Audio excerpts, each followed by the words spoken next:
অভিভাবক সমাবেশ এবং শিক্ষার্থীদের একটি মেসেজ দিতে চান, আপনি কি মেসেজ দিতে চান আজকের এই প্রোগ্রামে প্রধান অতিথি হিসেবে? আজকের এই সতীজাতপুর কালী প্রসন্ন মাধ্যমিক বিদ্যালয়ের আয়োজকবৃন্দ একটা সুন্দর প্রোগ্রাম আয়োজন করেছে। এই কর্তৃপক্ষকে আমি ধন্যবাদ জানাই। সাথে একটা জিনিস বলতে চাই যে এইখানকার যেসব শিক্ষার্থীরা, আমি দেখলাম যে দেশাত্মবোধক গান করলো, দুইটা গান করছে দেশাত্মবোধক, একটা করছে মাকে নিয়ে। শিক্ষকরাও এইখানে দেশের প্রতি একটা ভালোবাসা জানিয়ে গান পরিবেশন করছে। আমার চোখ দিয়ে পানি চলে এসেছে যে আমাদের এলাকায় এরকম প্রতিভাবান বাচ্চারা থাকতে পারে, এরকম প্রতিভাবান মেয়েরা থাকতে পারে।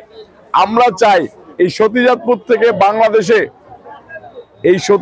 থেকে বাংলাদেশে হাজার হাজার তারেক রহমান সাহেব জন্ম নিক, হাজার হাজার শহীদ রাষ্ট্রপতি জিয়াউর রহমান জন্ম নিক, হাজার হাজার বেগম খালেদা জিয়া জন্ম নিক। আমরা তারেক রহমান সাহেব এবং শহীদ রাষ্ট্রপতি জিয়াউর রহমানকে ভালোবেসে, বেগম খালেদা জিয়াকে ভালোবেসে যে দেশের প্রতি উদ্বুদ্ধ হয়ে দেশের জন্য যুদ্ধ করেছি, ঠিক একই রকম যেন এইখান থেকে হাজার হাজার বেগম খালেদা জিয়া, হাজার হাজার তারেক রহমান, হাজার হাজার জিয়াউর রহমান জন্ম নিয়ে বাংলাদেশকে পৃথিবীর বুকে প্রেজেন্ট করে, আমরা এটা চাই।